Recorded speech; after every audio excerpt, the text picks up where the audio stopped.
Hey everybody, welcome to Connections with Karl. It is great to see you again. We are working our way through Paul's letter to the Christians in Rome. It's called Romans, and we are up to chapter 1, verse 18. Let me read that for you. Here it is. The wrath of God is being revealed from heaven against all the godlessness and unrighteousness of people who suppress the truth by their unrighteousness. Whoa, there's a verse for you. It's about the wrath of God.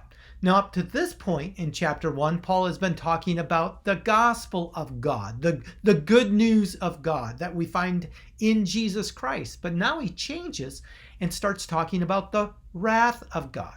And really, you need both. You need the good news and you need the bad news. Actually, you need the bad news to understand how wonderful the good news is. And so what's the bad news? Well, Paul says it is the wrath of God. You say, wrath? God has wrath? Are you saying that God sort of flies off the handle and gets angry about anything and everything? No. That's not what we're talking about. We're not talking about human wrath that's uncontrolled. We're talking about a very controlled, righteous, just anger. God is angry with the fact that we have rebelled against his will and his ways. We have ruined our lives.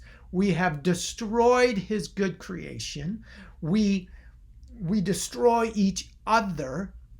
And this makes God justly angry. That's what God's wrath is.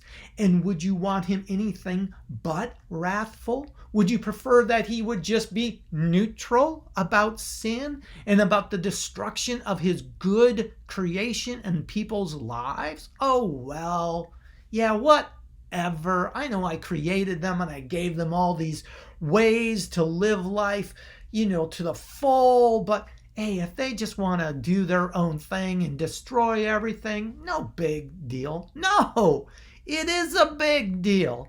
And so God's wrath is a good thing because we wouldn't want a God who was not wrathful in the right way.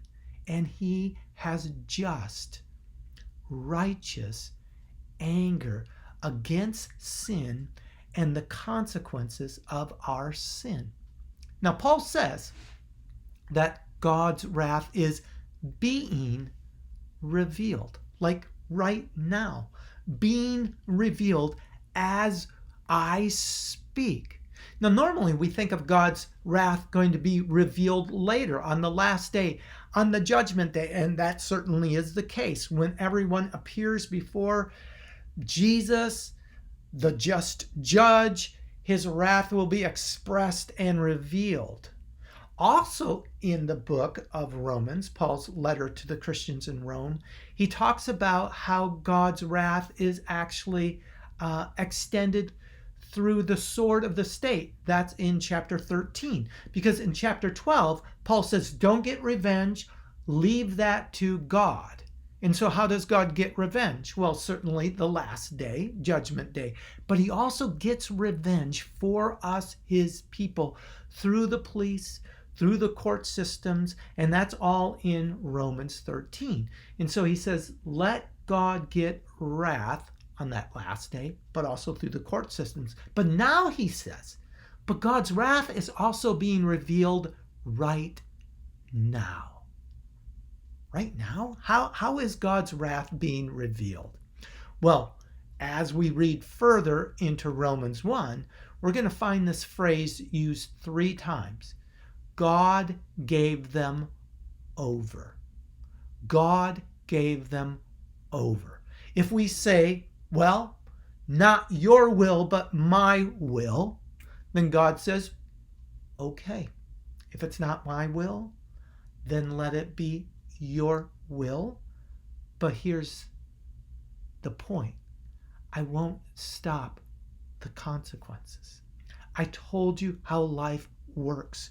But if you want to rebel against my will and my ways, then I will let you go your own way, according to your own will, and you will suffer the consequences.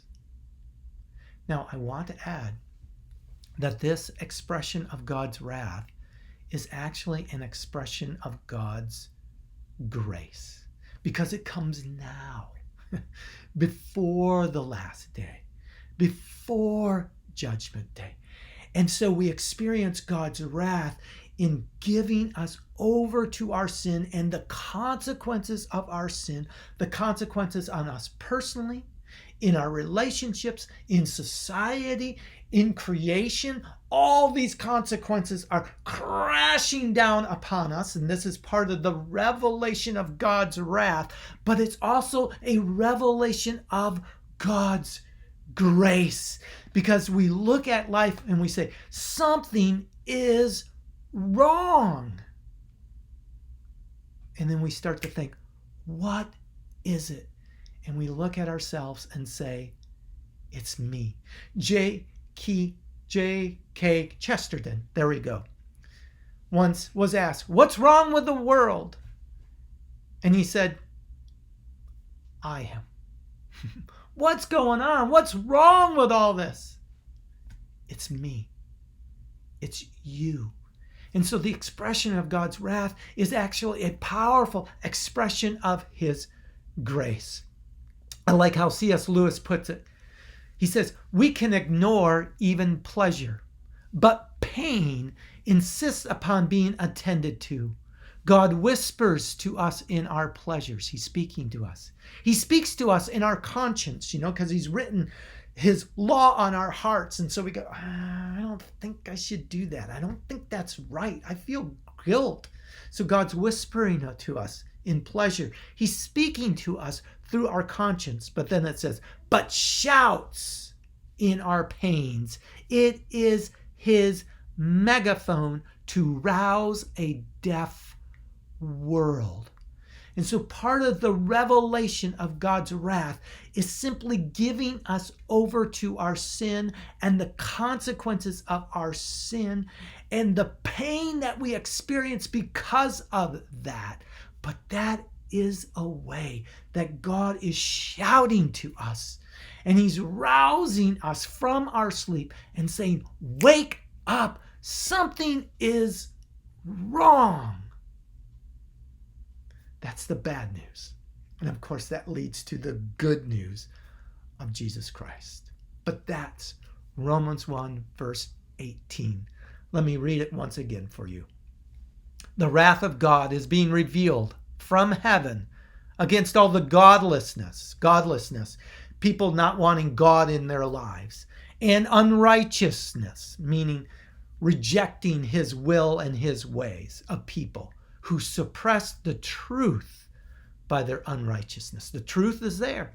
The truth is expressed in our conscience. The truth is expressed in creation, as we'll see in the next verses. But we suppress that through our unrighteousness. Let's pray. Lord, we humble ourselves before you, and we acknowledge that you have the right to be wrathful because we are sinful and we have rebelled against your will, and we have destroyed your good creation, including our lives and our relationships, our institutions, and the environment. Forgive us, Lord. Thank you for the revelation of your wrath, because it's coming now, and it gives us an opportunity to turn from our sin and to trust Jesus. Lord, thank you for that revelation. May we wake up and accept the good news of Jesus. We pray this in his name. Amen.